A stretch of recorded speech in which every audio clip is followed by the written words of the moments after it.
Baiklah, bismillahirrahmanirrahim. Assalamualaikum warahmatullahi wabarakatuh. Halo teman-teman semua, dimanapun kalian berada. Pada video kali ini, kita sama-sama akan mempelajari mengenai hukum keuangan negara, dan kita akan mempelajari mengenai pengelolaan keuangan negara. Pertama-tama, marilah kita bahas dulu untuk pengelolaan keuangan negara. Apa itu pengelolaan keuangan negara?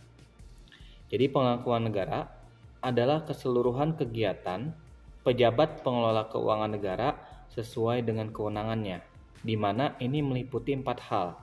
Yang pertama ada perencanaan keuangan negara, yang kedua ada pelaksanaan keuangan negara, yang ketiga ada pengawasan keuangan negara, dan yang keempat ada pertanggungjawaban keuangan negara.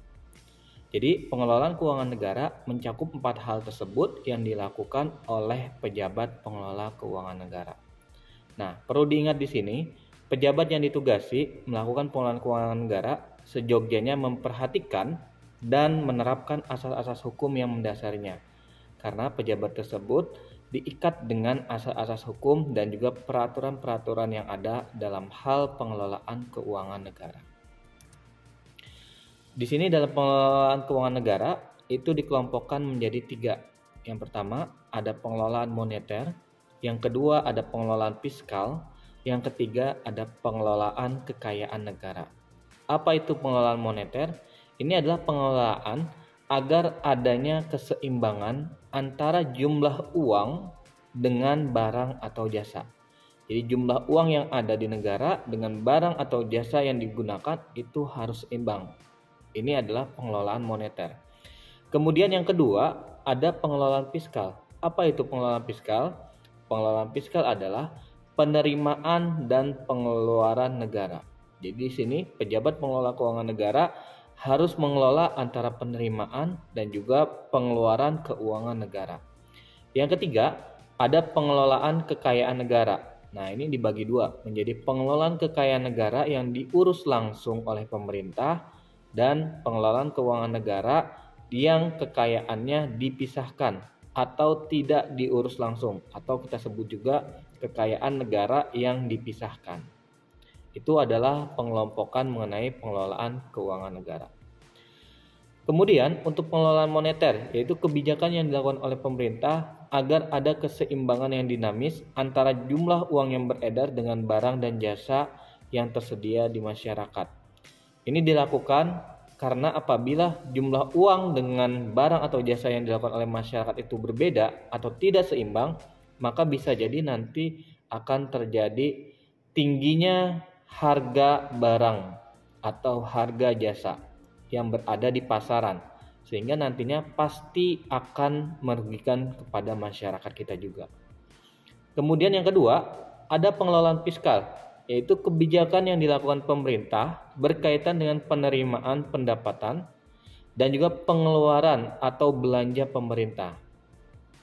Di sini otomatis pejabat pengelola keuangan negara pastinya ketika dia melakukan pengelolaan fiskal ini, dia akan memperhitungkan berapa jumlah penerimaan negara dalam waktu 1 tahun dan berapa jumlah pengeluaran negara dalam waktu 1 tahun.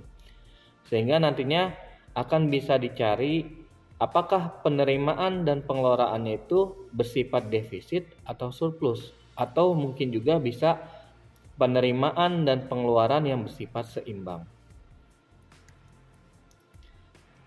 Kemudian dalam kebijakan pengelolaan fiskal ini dibagi menjadi 4. Ada pembiayaan fungsional, pengelolaan anggaran, stabilisasi anggaran otomatis, dan juga anggaran belanja seimbang. Kita bahas satu persatu. Yang pertama dari pembiayaan fungsional.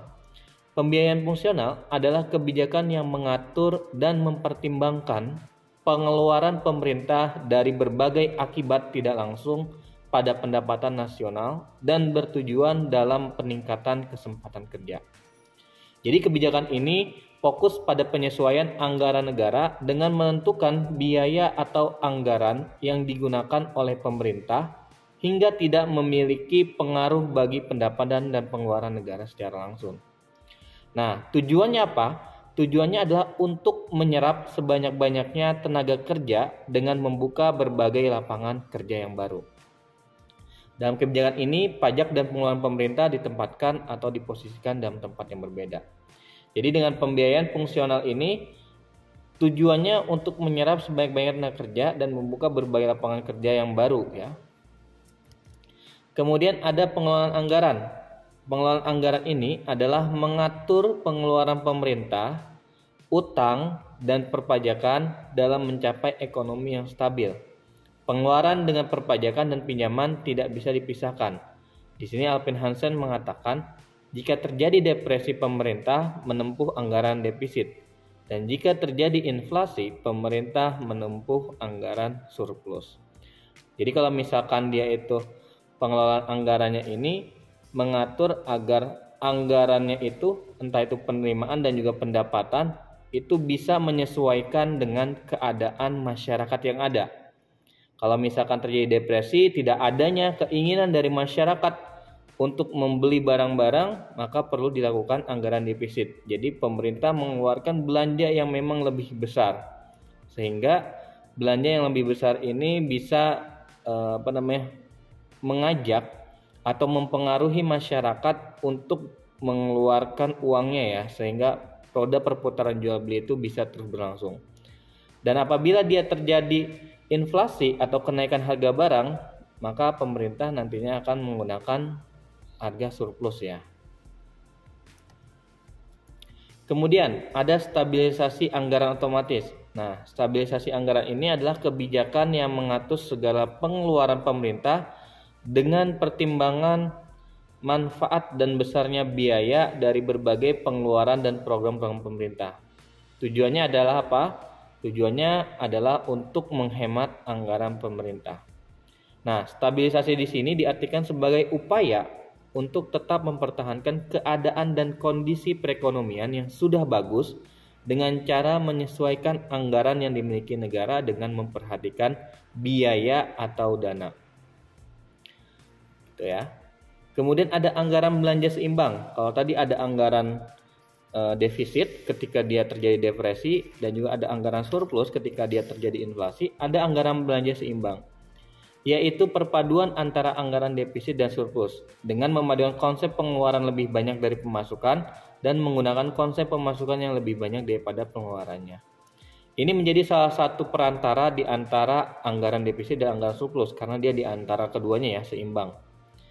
Nah, ini ketika keadaan kondisi perekonomian negara mengalami inflasi, konsep anggaran surplus, dan ketika mengalami depresi, maka konsepnya adalah defisit.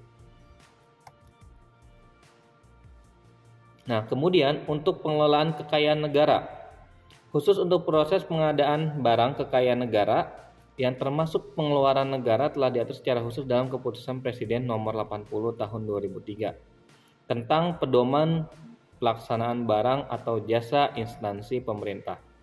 Dalam pedomannya ini dibagi menjadi dua. Pertama, keuangan negara langsung diurus oleh pemerintah, yaitu berupa uang dan barang. Uang bisa berwujud dalam bentuk APBN dan secara teknis operasional diatur dalam berbagai peraturan perundang-undangan. Sementara itu kalau bentuknya barang itu berwujud benda bergerak maupun tidak bergerak, hewan dan persediaan. Nah, kalau misalkan untuk uang dan barang mungkin sudah pada mengerti ya. Nah, kemudian yang kedua adalah benda bergerak dan tidak bergerak. Kalau misalkan benda bergerak, maka itu otomatis benda yang bisa digerakkan ya, barang-barang yang bisa digerakkan, mobil, motor, harta berharga dan lain-lain ya. Sementara untuk yang tidak bergerak berarti itu adalah tanah, rumah dan juga beberapa properti yang memang tidak bisa digerakkan. Nah, kemudian ada keuangan negara yang dipisahkan kepengurusannya, yaitu kekayaan negara yang pengelolaannya dipisahkan dari pemerintah negara, yaitu bentuk-bentuknya adalah seperti BUMN ya, atau mungkin ada beberapa kekayaan yang itu dimasukkan ke dalam bank-bank umum untuk kemudian dikelola. Nah, ini adalah kekayaan negara yang dipisahkan ya.